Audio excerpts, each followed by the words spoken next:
মালদা ও মুর্শিদাবাদ সীমান্তে পুলিশের mega action. মাঝরাতে নাকা চেকিংয়ে মিলল বিরাট সাফল্য। ফারাক্কা থানার পুলিশের তৎপরতায় হাতে নাতে উদ্ধার হলো বিপুল পরিমাণ হিরোইন। প্রতিদিনের মতো গতকাল রাতেও সীমান্ত এলাকায় কড়া নজরদারি চালাচ্ছিল ফারাক্কা থানার পুলিশ।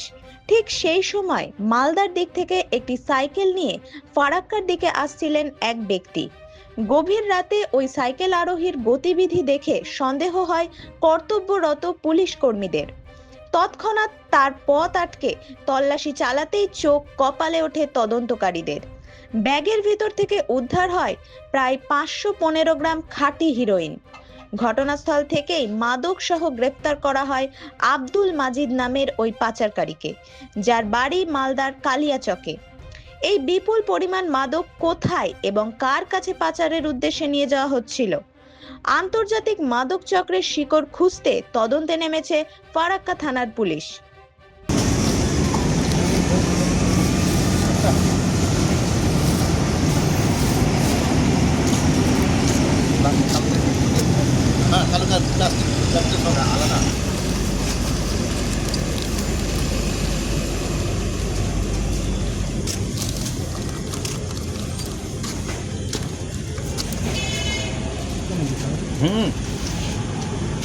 সিল গালা করছে, দেখো তো আমরা দেখছি এখান থেকে না